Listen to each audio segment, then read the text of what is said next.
What's up? What's up, everybody? What's going on? Thoughts of the week. How you doing? How's everybody doing? We'll be getting started shortly. What's up? What's up, everybody? What's going on? How you doing? How's everybody doing?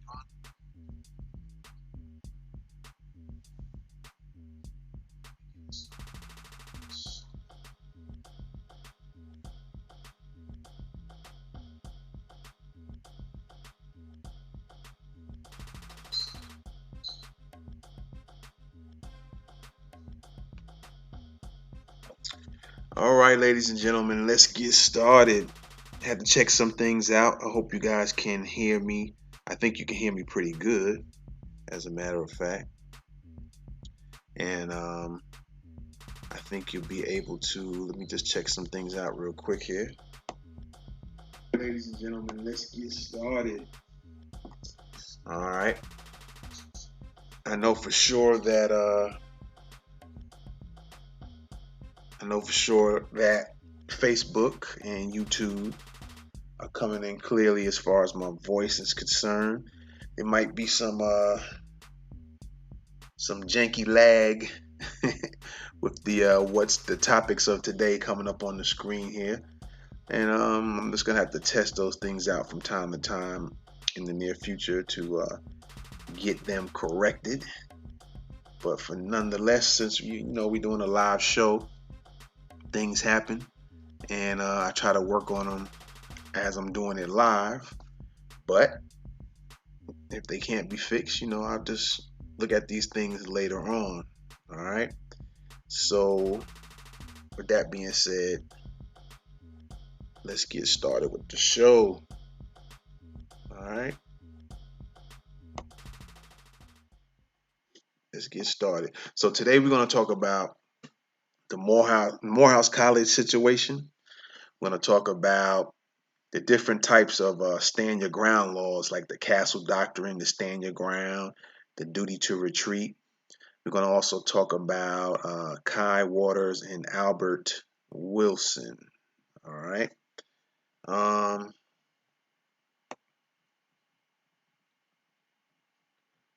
Actually, we're going to skip Albert Wilson. There might be another topic. Unfortunately, let me see if we can change these things real quick here. Let me just see how we can do this. We are going to be talking about, won't be talking about Albert Wilson, although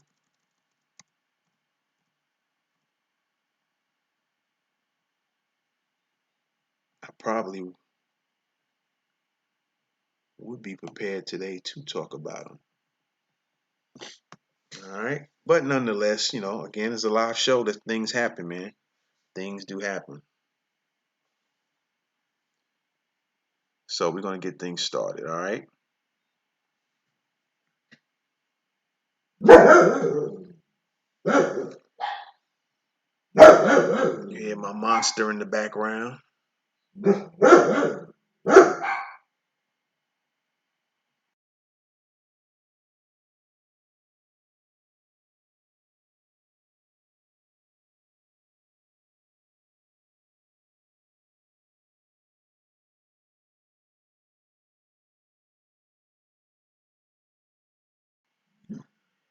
All right, ladies and gentlemen. Yes, indeed. Yes, indeed. Glad that you guys can come in and check this out. Before I get started, I was considering to do maybe some call-in shows in the near future.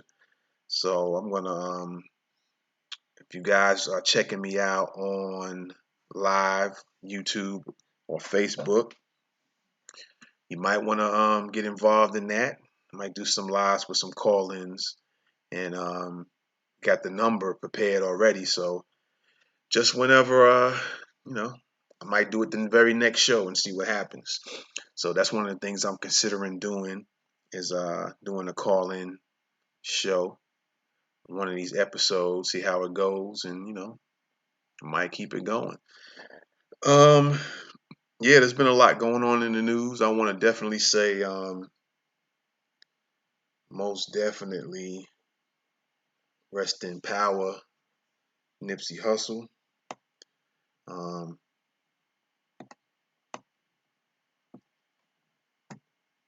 a lot of people been talking about his situation and what's been going on with that, the case, and how real funny things are going on with that particular case, how things even popped off with that situation, and then starting to connect the dots. A lot of people are real, really waking up to what's really going on and putting the facts in where they need to be put in, right? So I won't go into that particular topic.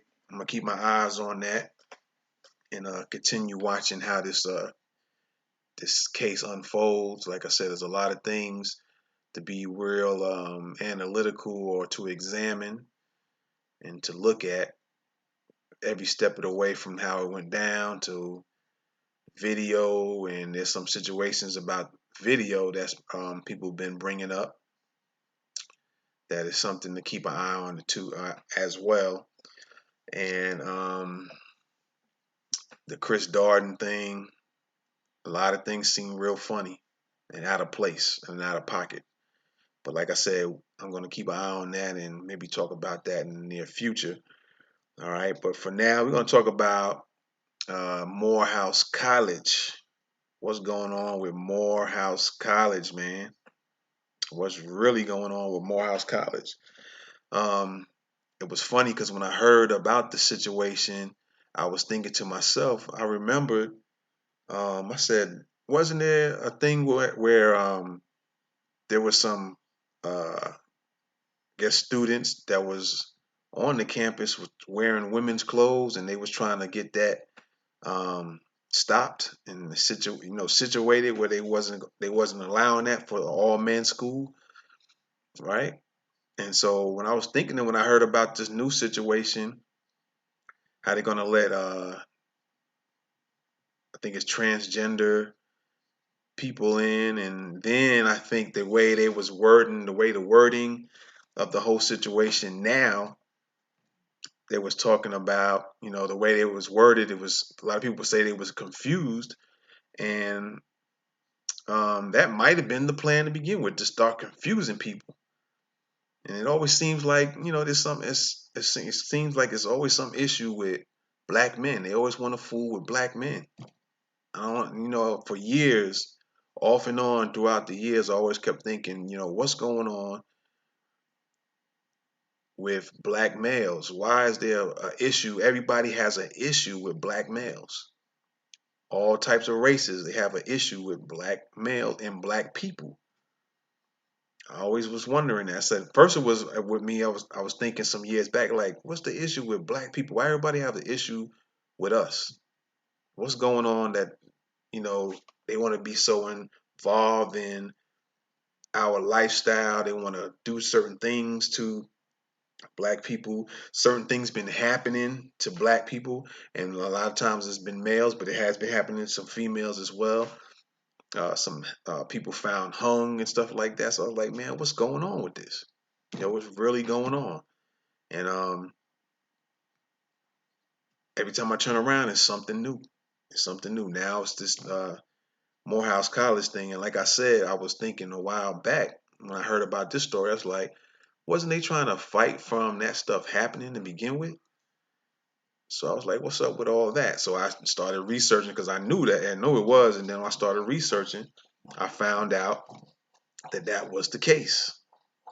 That there was a situation where Morehouse was trying to get rid of stuff like that. And so I was thinking, well, since that was happening, that happened then, what's going on? Why they doing this now? It's a lot of crazy stuff going on, and I'm glad a lot of people eyes are awakening and continue to be awakened and starting to see things, and things are starting to reveal themselves, which reminds me also that I remember like some years back, it might have been 2015 or earlier. I remember one day it just was on Facebook and the events that were happening during that year and maybe a year before then. And even prior, a couple of years, even prior to that, I started thinking to myself, you know what? There's going to be a lot of things that's going to start getting revealed. And ever since I put that post up, I just typed it in like, secrets are going to be revealed. I think that's how I put it, somewhere along those lines.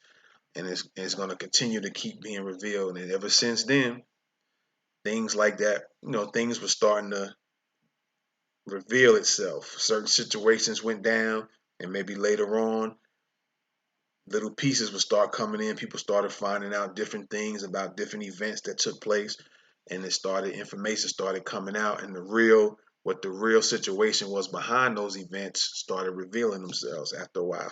And it just seems like it's been like that ever since. And some of the things were coming in quicker than they probably were in the past. Like, since certain situation events, you wouldn't find out the real truth about them for like 20, 30, 40 years, 50 years, and then something to come out about the truth about a certain event or situation, big situation that came out on the news. But now it seems like the time frame is getting shortened and shortened, where people can start opening their eyes and waking up to what's really going on.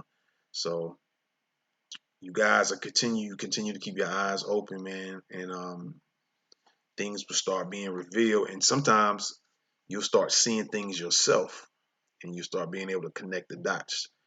All right, so let's get into this Morehouse thing, man. Like I said, the nation's only black all-male college will begin admitting transgender students in 2020. All right, and so with that being said, I'm gonna pull up an article here. First, I'm gonna go into the current article, and then I'm gonna go into the um, the old article. All right. So let me just pull these bad boys up here. I'm pulling this one from the CNN, and actually both of them are from CNN. The one I found from early on was for CNN as well. So I figured let me just pull up the current CNN article, and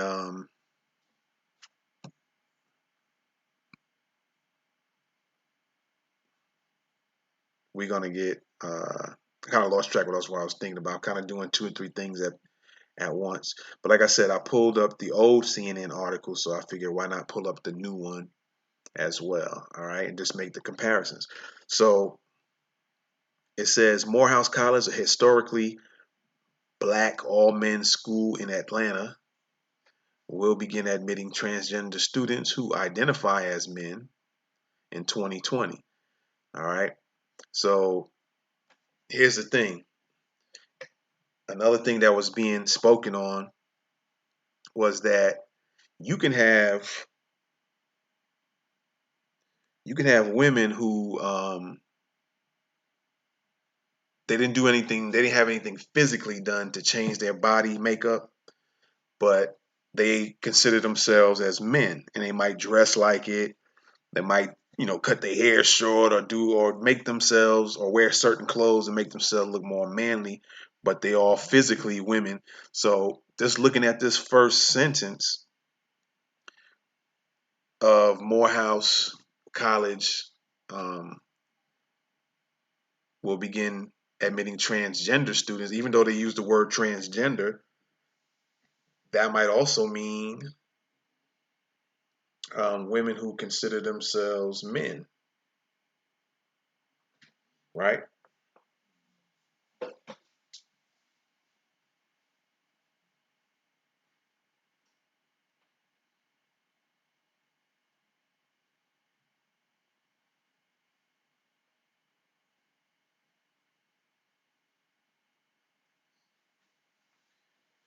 So that might also mean that they might take in women who on the surface consider themselves men. And then if that's the case, there's going to be a lot of things that might end up going on there, because you have some women who like men and women, and so you're going to be on the campus pretending to be a man, and you have grown adults, and you know some type of sexual involvement will eventually take place.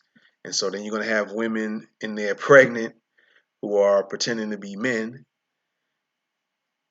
And let's just face it, man, the truth is that there are some, um, what we know or call in the streets as studs or dykes, however you want to put it. There are a lot of attractive ones as well. And so you're going to have some of them dressing as men. And so, you know, some of them, the straight guys, are going to approach these women who are fronting off to be men. And like I said, things are going to happen. All right. And that's going to be an interesting dynamic, to say the least. All right.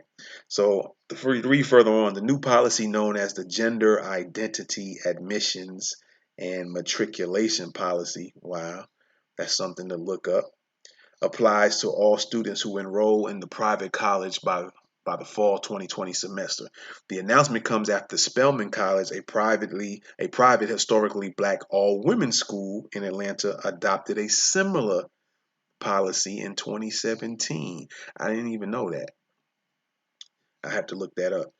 In a rapidly changing world that includes a better understanding of gender identity, we're proud to expand our admissions policy to consider trans men who want to be part of an institution that has produced some of the greatest leaders in social justice, politics, business, and the arts for more than 150 years, said Terrence Dixon, Morehouse Vice President for Enrollment Management. The ratification of this policy affirms the college's commitment to develop men with disciplined minds who will lead lives of leadership and services.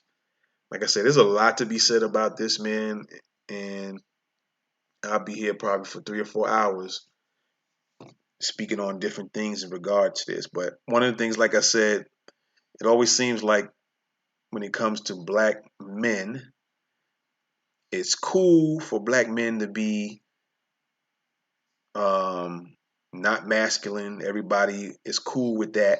But when a man is straight, masculine, um, does his thing, stands up, handles business, looks out for his community, like Nipsey, things people don't seem to take that too well. But as long as you outside of that mindset, then everybody seems to be cool with it, because you have all these people using words like toxic masculinity, like it's toxic to be a masculine man, and that doesn't mean, um, because I know they put in the words control people, so, and I understand that. So when you use words like that, it puts a certain visual in your mind. When you use words like toxic masculinity, it gives you a certain visual, so it controls your thoughts in a way.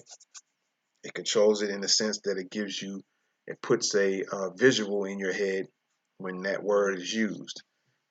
It gives you a certain feeling when that word is used. All right. So I get it, and I know a lot of people get it, and a lot of people are smart enough and insightful enough and analytical enough to see what's really going on. That's why I said there's so much can be said about this. But I'll probably be here all night, to be honest with you. So let me see what else we got here. Policy only allows for trans men to be admitted, which I don't believe that's going to happen. You're going to have some women who are body physically are women, but they're going to dress themselves up to look like men. You know, just the clothing and maybe the superficial stuff you can change, like your hair and eyebrows and stuff like that. But they're gonna continue having their woman body parts. You know, they're gonna pass in there for as men as well. Like I said, gonna be some interesting things that go down, because there are some attractive bisexual women, studs, those who want to be men. There's some attractive ones as well. So it's going to be an interesting dynamic in the coming years when it comes to that. Like I said, the policy only allows for trans men to be admitted. The policy was developed after 15 months of community engagement. I wonder who was in that community, who was engaged with that discussion with faculty, staff, students, and alumni. The release says Morehouse president David Thomas created a task force that led the community engagement meetings. Somebody needs to talk to David Thomas and find out the details, the down and dirty details of that. How he even came up with a task force. Why did he come up with it? Did somebody get in his ear about it? Did he just have the thoughts himself of wanting to do that? We need to get some details, man. Morehouse College has been at the forefront of human rights issues for 152 years. Human rights issues, huh? Thomas said in a statement to CNN. Today's vote to reaffirm our dedication to educating and developing men, including trans men, is an important step into one of the new frontiers of social justice, gender identity. The policy also states that students who are admitted into Morehouse are expected to self-identify as men. They are expected to self-identify as men throughout their education at Morehouse, the release states. Should a student transition from a man to a woman, the student would no longer be eligible to enroll at the school, the release states. Like I said, there's going to be women who are physically women, but they're going to, like I said, as best as they can, make themselves look like men. But they're going to still have all the physical body parts they were born with as a female. Trans women or any person who identifies as a woman will not be considered for admission into the school. Now, let me read that again. Trans women, comma, or any person who identifies as a woman, so they can be real women who just won't, even if they really do, just to get into school and get some education, all they got to do is not identify themselves as a woman. So I'm going to read that again. Trans women or any person who identifies as a woman will not be considered for admission into the school, the release says.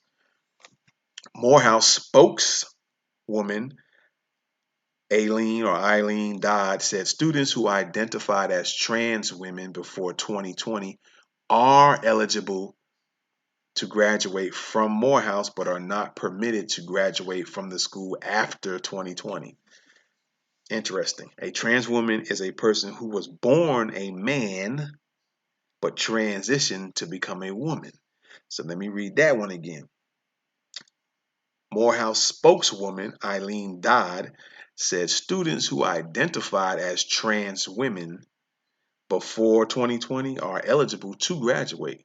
So, okay, from Morehouse, but are not permitted to graduate from the school after 2020. A trans woman is a person who was born a man but transitioned to become a woman. So, you guys who were men and you want to transition to women, if you do that after 2020, you're not going to be allowed to go to that school.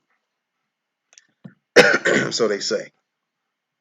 There will be a system in place to consider exemptions to the rule. Imagine that. With the Morehouse president having the final say. Okay, like I said, we're going to keep our eyes on that and see how that goes down, because I'm sure there will be some women, some real women in there, physically born females with female body parts that will be in that school and just on the outer shell just look like men or dress themselves up to look like men. All right. You guys hold on a second. Let me get this door here.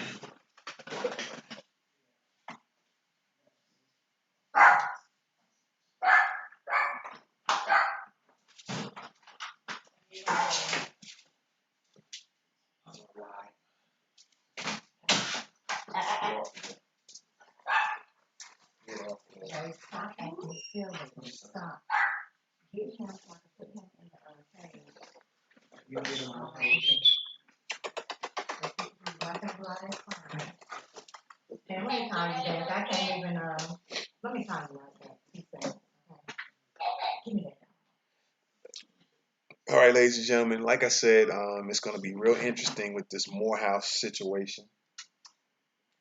All right. And let me see here what else they say. All right. Yeah, like I said, it says trans women is a person who was born a man but transitioned to become a woman. So, and then of course it says there will be a system in place to consider exemptions to the rule, with the Morehouse president having the final say, the release says. All right. Other historically black colleges and universities, HBCUs, that have non-discrimination policies addressing gender identity include Tuskegee University in Alabama, Howard University in Washington, Florida A&M University, Southern University, and A&M College in Louisiana, North Carolina Central University, and Morgan State University in Maryland. All right, students, alumni react to new policy. There were differing views on the announcement. TD Naomi Tukes, who graduated from Morehouse in 2017, is not a fan of the new policy. As he says, or I guess it's a he, says, I unequivocally disapprove of it because it is exclusionary of trans women or gender non-conforming and non-binary students, said Tukes, who uses the pronouns they, them, and theirs. Tukes said when students go to college, they usually don't know themselves, and over the course of their college career can question their religion, sexuality, or gender. In this case, the college would expel students from or for something they have no control over, Tukes said. They added that the new policy will embolden faculty, staff, and administrators who already target and discriminate against transgender women and non-binary students. Tatiana Raphael is one such student, a senior sociology major. Raphael identifies as a transsexual woman who began transitioning 6 months after she began attending Morehouse in 2017. Morehouse is missing the chance to be progressive and inclusive in that way, Raphael said. She admits she doesn't feel welcome at Morehouse. So I think this is a male who transitioned into a woman and named himself now. His name is now Tatiana Raphael. And they said she, but I'm assuming they're meaning he admits he doesn't feel welcome at Morehouse. So that's all as far as I'm going with that. I'm gonna read and now I'm gonna go back to the old article. This article was in 2009, October the 17th, and it says an all-male college in Atlanta, Georgia, has banned the wearing of women's clothes, makeup, high heels, and purses as part of a new crackdown on what the institution calls inappropriate attire. Now, this was 2009. Like I said, when I heard about this new thing, I remember there was a situation where people were taking pictures because there was men wearing high heels and stuff like that, and they was trying to get rid of that type of situation. And it's further on goes to say no dress wearing is part of a larger dress code launched this week that Morehouse College is calling its appropriate attire policy. The policy also bans wearing hats in buildings, pajamas in public, do-rags, sagging pants, sunglasses in class, and walking barefoot on campus. However, it is the ban on cross-dressing that has brought national attention to the small, historically African American college. All right, so let me see if I need to read any further down on that. It says the dress wearing ban is aimed at a small part of the private college's 2,700 member student body, said Dr. William Bynum, Vice President of Student Services. We are talking about 5 students who are living a gay lifestyle that is leading them to dress a way we do not expect in Morehouse men, he said. Let me read that again so you guys can hear it. We are talking about 5 students who are living a gay lifestyle that is leading them to dress a way we do not expect in the Morehouse men, he said. Before the school released the policy, Bynum said he met with Morehouse Safe Space, the campus gay organization. We talked about it, and then they took a vote, he said. Of the 27 people in the room, only 3 were against it. There has been a positive response along with some criticism throughout the campus, he said. All right. So if you guys want to read further and do your further investigating on that, just go. This article is dated October 17, 2009, and the title of it reads, All Male College Cracks Down on Cross-Dressing. So that was 2009. Now we here in 2019, 10 years later, and now they with it. All right. So you guys check out. This is a CNN article. Both articles I just read are from CNN. All right. So keep that in mind. Let's see here.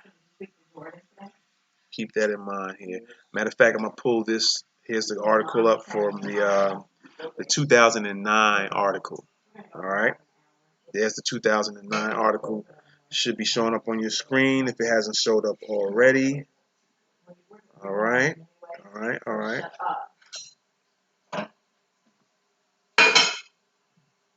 So there you have it on that. I'm gonna let that sit up there for a few, so you guys can catch the title and the information in regards to that.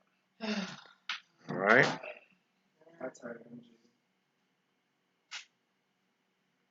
Alrighty. So that's the article for that. I don't have the picture for the new CNN article.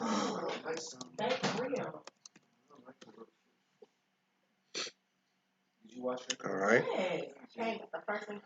So you guys just have to look up the new article on that. All right. Hey, can we get some quiet here? A little bit.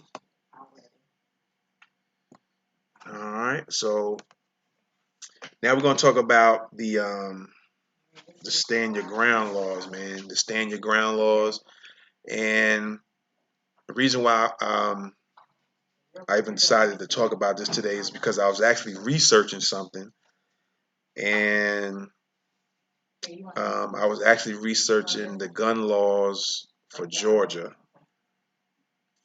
And while I was doing that, some other things popped up, and the stand your ground situation was one of the things that popped up. So I wanted to, I started reading that, and I knew about it. I was aware, in a general sense, of the stand your ground and the castle doctrine.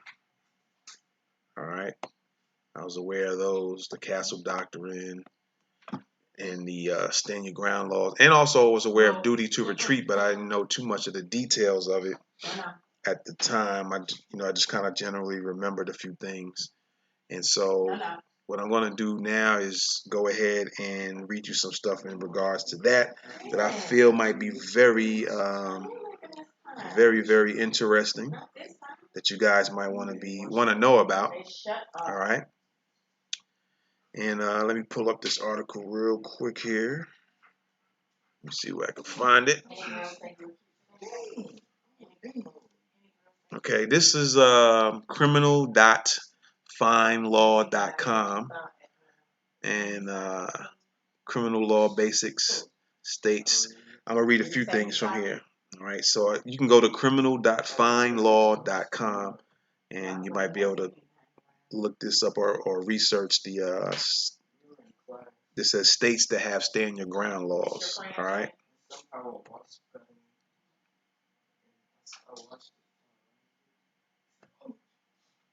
All right, so I'm gonna read this list of, let me see here, of states that have passed stand your ground laws, all right?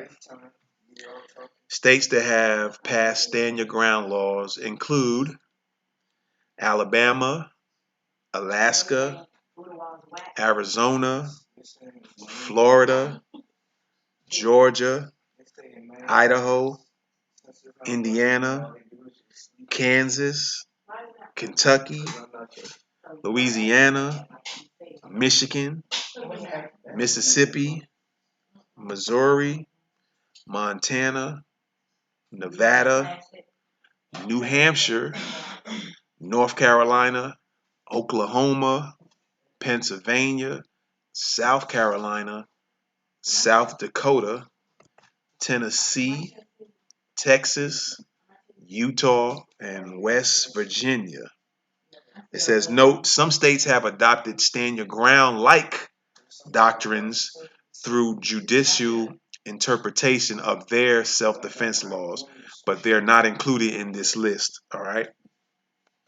And let me see here. There was some other things I wanted to read this real brief, I guess, definition or meaning of these different laws. So I'm talking about the stand your ground, the castle doctrine, and the duty to retreat. All right. I just read the list to you guys. You can always do your research on that later. All right. You can always do your research on that later on. Let me just look at something else real quick here. Let's see if there's any dates on here. I don't see any dates, but this is you can go to the website criminal.find FINDLAW findlaw.com. Criminal law basics, states that have stand your ground laws. All right, and you can go ahead and research that. Let me read this to you guys. There are laws throughout the U.S. that allow people to defend themselves when threatened, but the latitude that they have to do so varies from state to state. Many states have enacted so-called stand your ground laws that remove any duty to retreat before using force in self-defense. All right, Florida passed the first such law in 2005. All right, I'm going to read that again. Florida passed the first such law in 2005. Some states have self-defense laws that are similar to stand your ground, but with one key difference. While they also remove any duty to retreat, these laws apply to specific locations, such as one's home or place of work, and are often referred to as castle doctrine or defense of habitation laws. Most U.S. states have castle doctrine laws. All right. And let me go down here. Types of self-defense laws, okay? And I say the three main ones. I'm sure there's other variations. Although some states use a blend or a combination, I'll use the word combination of doctrines, self-defense laws generally fall into the following three categories. You got stand your ground, castle doctrine, and duty to retreat. All right? So stand your ground. Stand your ground. Stand your ground has no duty to retreat from the situation before resorting to deadly force, not limited to your home, place of work, etc. I'm going to read that again. The stand your ground has no duty to retreat. So that means you don't have to retreat from a situation before resorting to deadly force. All right. So I'm looking at this like, okay, if you're in a situation where, and people always use feel like, but you can't go by feeling. You got to go by reality, what's actually going on in that particular second you're in this situation. And that's kind of one of the things I have a problem with people, because everybody has this thing of using the words. I told you guys about words before earlier in this podcast, that Words control people, how they think. They control what images they see in their head. When you say certain words, certain images come to mind to them. They have you say certain words, they start getting certain feelings. They feel a certain type of way when you use certain words. All right. So a lot of people tend to go, I feel like my life was in danger. But in that particular sense, you can't use I feel like, because somebody just yelled at you, and because they yelled at you or cussed you out, and well, you felt like your life was in danger by somebody just saying something to you. They may have just said F you or called you a B, and then you feel like because they called you that, your life is in danger. That's what I got a problem with people. And unfortunately, you have a lot of black people getting killed off of nonsense like that. All right. So again, you got to look at it in the sense of what's going on at that particular time, how you interpret that, how you articulate what happened at that particular time, what led you to think that this was a deadly force or a life and death situation. All right, was the person punching you? While they was punching you, or did they hit you in a way where something broke on your body? Did you feel like you was getting ready to go unconscious? Did you see them pull out a weapon of any type, whether it's a stick, knife, gun, a brick? Because just because they're yelling at you doesn't mean you're in a deadly situation. All right. If did they use words that were saying that signified that it was going to be a deadly situation? All right. But again, stand your ground says no duty to retreat from the situation before resorting to deadly force, and it's not limited to your home, place of work, etc. So with the stand your ground, I guess it doesn't matter where you at. And again, we take a look at Florida because they've been on the hot seat with a lot of nonsense going on with the stand your ground and being discriminatory when it comes to certain people. And they saying, and I'm talking about races of people, when it comes to certain races, then they change the rules and saying, well, that's not stand your ground. But then if it's this race that does something that does some deadly force, then they'll say, oh yeah, that was stand your ground. And y'all know what I'm talking about. Let's not even play dumb. All right. So now let's look at the castle doctrine. The castle doctrine also says no duty to retreat before using deadly force if you are in your home or yard. Some states include place of work and occupied vehicles. So you have to look up your particular state in regards to the castle doctrine because some states vary. So basically, on a general sense, it's saying with the castle doctrine, you don't have a duty to retreat. Like if you know you're about to experience deadly force, you don't have to go running away from it. You can confront that deadly, life-threatening situation head on with your attacker. Is what the castle doctrine says, and the same thing for the stand your ground. But where the two differ is there's limitations on the castle doctrine because it says it's limited to your home. So if somebody comes to your home and they have yard, like you got a front yard. I don't know how that would apply if you have an apartment complex. Would you consider just right outside your apartment, the grassy area, would that be considered your yard? See, that's where the games can be played at. That just came to mind just now. That's where the games could be played at. But where the stand your ground law in a general sense and the castle doctrine differ from what I'm researching looking at right now is that with the stand your ground, it doesn't matter where you at. You don't have to retreat if you're dealing with if you and I'm not gonna use the word feel. If you're dealing with a life or death situation, you don't have a duty to go running away first and then attack. You can attack head on from what my understanding of this is.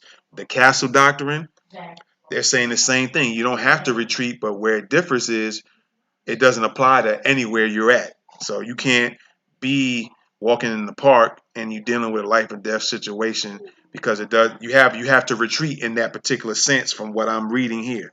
And then there's, like I said, there's some variations in different states, and you just have to research your particular state. But it seems like with the castle doctrine, you're limited to your home, your yard, and again, some states will allow not only your home and your yard, but your place of where you work at. If you're attacked in a life and death situation at work, you're able to use that castle doctrine, or even in your vehicle if you're attacked, which comes to mind when it comes to who I'm going to talk about right after this, the black lady, the soldier. I don't know if she still is currently or not, but Kai Waters. Okay, we're going to talk about her shortly. So I don't know, I don't even know what state that was in with her, but we'll go into that shortly here. And so finally, there's number 3 is duty to retreat. I guess it's a duty to retreat law. These are all types of threes, three, the stand your ground, castle doctrine, and the duty to retreat are self-defense laws, self-defense type laws. Okay. Now with the duty to retreat from a threatening situation, if you can do so with complete safety. So there's some states that have the duty to retreat type of law.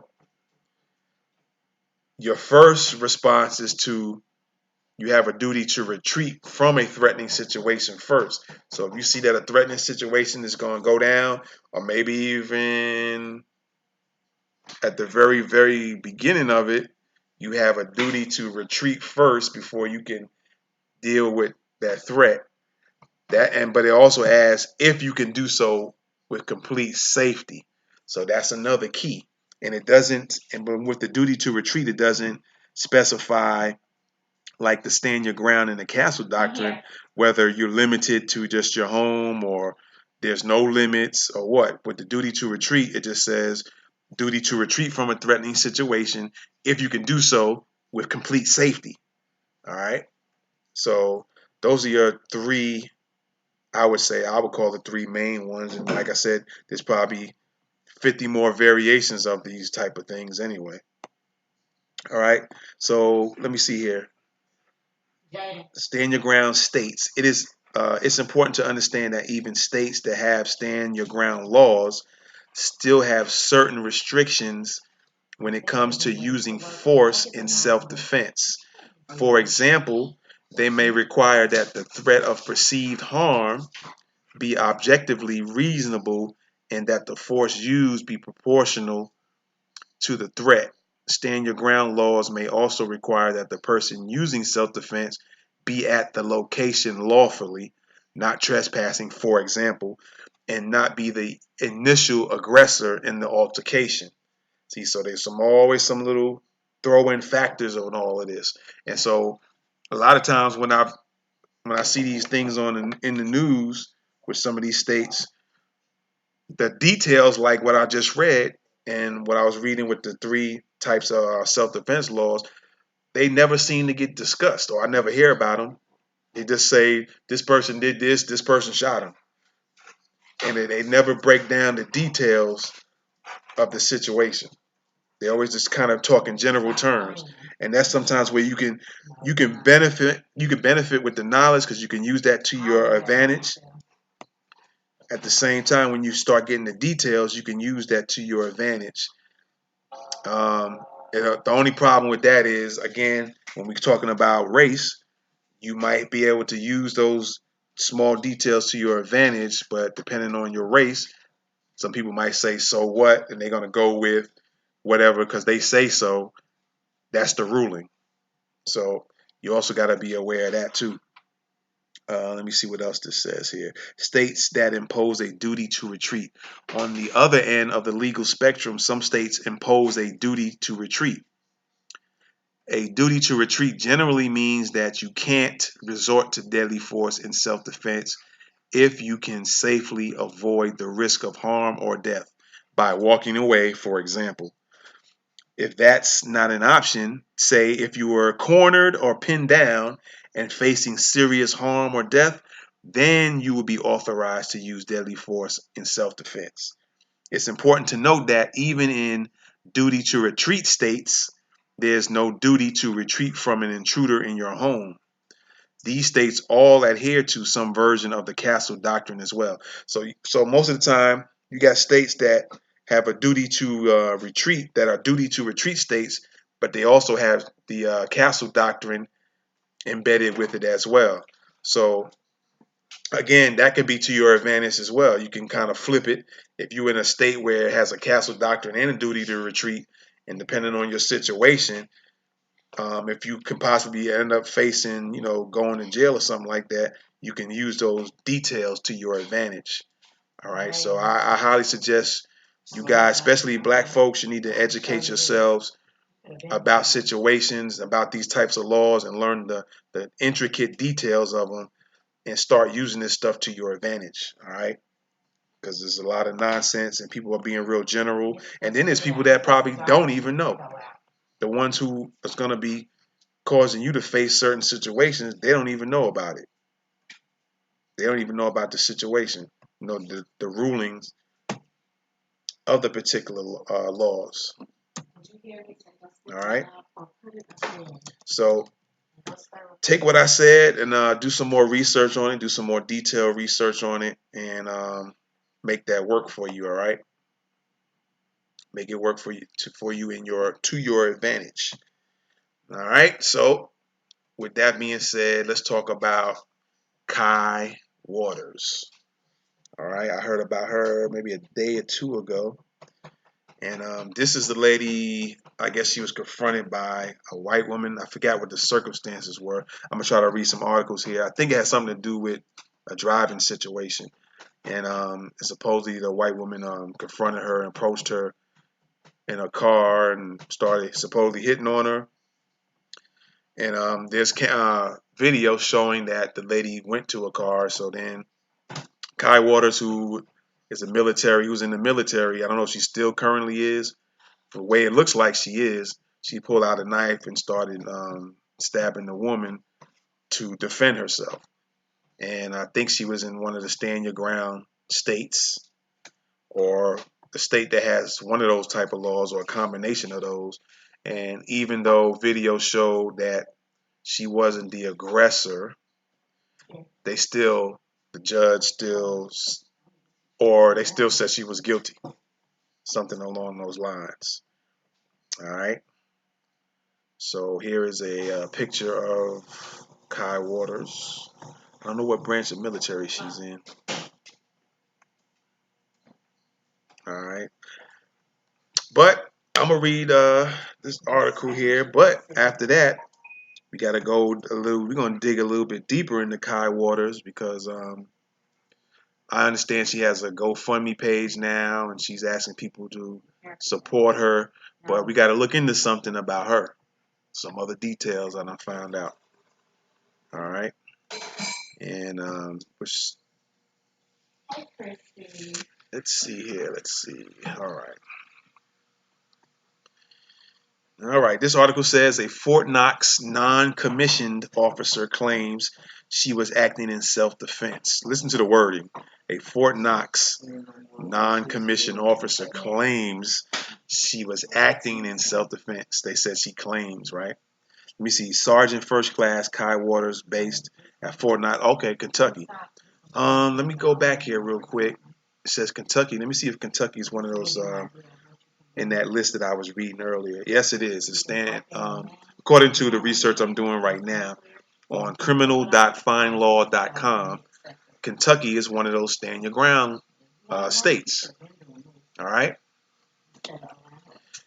It's one of those stand your ground states. And let me see here. Has been charged with second-degree assault after an altercation in which she claims she was defending herself. All right. A Fort Knox non-commissioned officer claims she was acting in self-defense when she stabbed a civilian woman in the leg at a gas station back in February, and her command is standing behind her. Interesting. According to a security camera trained on the Kentucky gas station where the altercation took place, Sergeant First Class Kai Waters was sitting in her car on the evening of February 22nd when a woman threw opened the door and attacked her. I wanted to get out and rush into the gas station where there would be other people who could help me get this strange woman away from me, she wrote. Waters, 33, said she was making a 911 call to report the woman who had been tailgating her on a nearby highway, at one point tapping her and leaving gray paint on the white bumper, then hurling racial slurs and other abuse at the soldier while stopped at a light, before following Waters to the gas station as detailed in an April 6th Facebook post. And over here it says this Facebook post is no longer available. It may have been removed or the privacy settings of the post may have changed. Imagine that. After Waters exited the car, the woman continues to accost her, and the soldier swings her arm and kicks to hold the woman off. The soldier was holding a knife, she said, which she jabbed into the woman's leg at some point during the altercation. It's not clear from the footage when that occurred. And I did see the video that was posted online. I don't have it to show you this particular time, though. So you guys have to research that, look that up yourself. As you can see in the video, I am kicking at her and screaming at her to leave me alone and go away, Waters wrote. She continues to lunge at me and attack me. This is a white woman, I believe, from what I've seen in the video. Matter of fact, let's go and let me pull something up real quick here.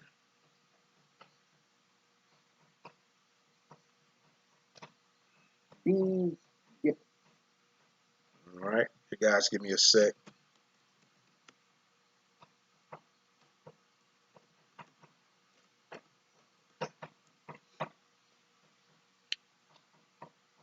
Because we're going to get this together here. Let's see if we can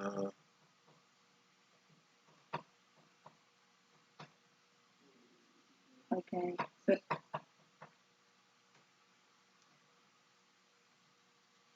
I'm turning down the volume. I'm just going to take a look at it real quick and see what pops up. I'm going to look at a couple of videos here. And again, you guys can always research it, look it up yourself. And let me look at this other one right quick here.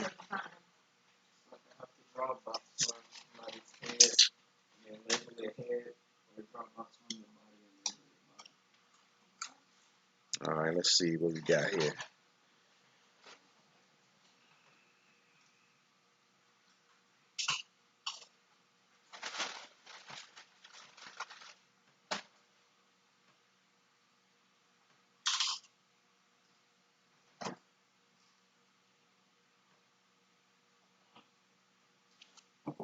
Yeah, it is a white woman that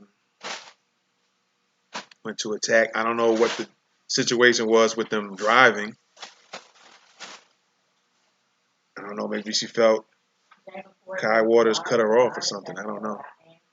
But let's read on a little bit here. As you can see in the video, I am kicking at her and screaming at her to leave me alone and go away, Waters wrote. She continues to lunge at me and attack. As Waters read off the woman's license plate to the 911 dispatcher, she wrote, police arrived and immediately arrested arrested her, Kai Waters, and placed her in the back of the squad car. She was later charged with second-degree assault. Not one officer asking me what happened, she wrote. No one asked for my statement. Each time I tried to speak, I was hushed. Waters, who is assigned to Human Resources Command at Fort Knox, works in career management for the Chemical, Biological, Radiological, and Nuclear Specialist Military Occupational Specialty, according to service record information provided to Army Times by HRC on Friday. All right. She wrote, no one asked for my. All right, just checking out some folks, just making sure the volume is still good. All right, I mean, so there you have it. She has deployed once. She has deployed once each to Iraq and Afghanistan. Has served as a drill sergeant, and among her awards are 7 Army Commendation Medals, a whopping 12 Army Achievement Medals and 4 Good Conduct Medals, each one presented after 3 years of unblemished service. All right. So there we have that. All right. We have that. But there's the other part of her. Now, like I was telling you, she's now, got a GoFundMe page, and I guess because she's feeling like she's not being supported, I guess she needs the funds to take care of the what she needs to take care of. But there's another side of her, right? And some folks, including myself, I did the research as well, and I was able to get a copy of it before it ends up disappearing. She had a particular Twitter tweet that I'm going to read here in a sec from 2015. All right, and this is where some people were having an issue with her. All right, this is where people have an issue with her. Right now, you see, it should be coming up. If it's not up now, here's her tweet. All right, and from 2015, says Kai Waters is at USAG Humphreys, South Korea. All right, and she has some quite interesting things to say. Okay, and I'm gonna pull up my version here real quick. It's gonna say the same thing as what you guys see on the screen. Let me make sure that I have it. If not, I'll just read it from there. So let me pull that up real quick. There we go. Oh, come on.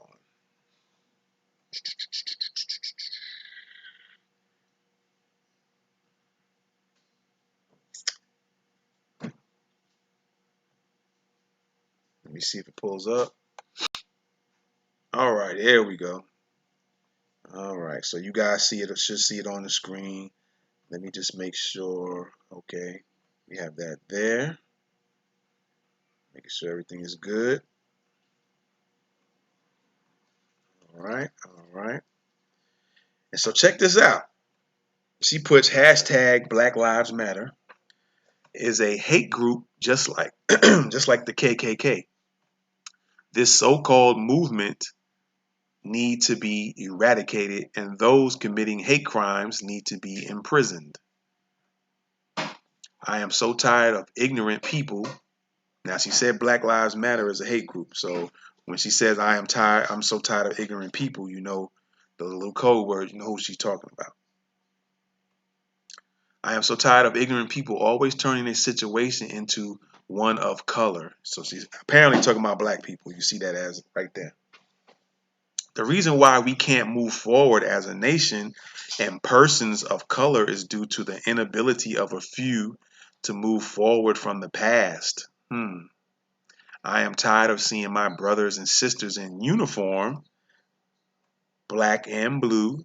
So she's talking about military and police, I'm suspecting, being murdered because of stupidity. Now, she's still referring to blacks doing this to military and police, and she's black herself. All right. They serve our nation just as my brothers in the armed forces. People ask for better jobs, housing, and neighborhoods. They say, what is the government doing to assist us with these problems? How about you stop burning down your effing neighborhoods? And she's talking about black people. She's black herself. How about you stop burning down your effing neighborhoods? Stop killing your people and start taking care of what you have. You made your living conditions as they are, so stop blaming others. This nation is a great place. I've seen people with nothing except hope and wishes that will never be granted. With all this hated we have towards others, we are heading in the same directions and other countries in turmoil. We are stronger in numbers and divided we shall fall if we don't change our ways. We have to start teaching our children to stop hating everything and everyone. Teach them to be understanding. Teach them to be understanding, caring, grateful, and most importantly, respect themselves. others, and this nation. I love my country and would gladly give my life for the people that live here. Why should the people that live here take my life? Because I choose to defend it. Now, that was 2015 when she said that, right? Now, this woman who video shows she was in the right, this is a black woman now, and what I just read to you, she was referring to black people. So back in 2015, she had all this vitriol towards other people that are the same race as she is. She had all that to say about black people, and yet the very people she's kind of standing up for put her butt in jail. And she, in the video, showed that she was in the right. All right. But yet they still felt to charge her to take her to jail. And then, according to her, they didn't ask her no questions, get her side of the story. They hushed her when she tried to go on and explain her side. So, Miss Kai Waters, how do you feel now after you've made that comment several years ago? Now she's got a GoFundMe page, and I guess she's trying to get people to campaign for her, and in the sense of giving her money. But a lot of black people saying they're not gonna help her because they found out this tweet she wrote in 2015. So they're saying that, well, that's how she feel about black people. They're not gonna support her and stand up for her and stuff like that. So she must have had a lot of hate towards her own race back then. And now, when you asking for your race to help you, everybody's turning their heads on you because you had something smart to say about them. All right. So I just wanted to show you that. And we don't know if it's going to disappear off her page or not.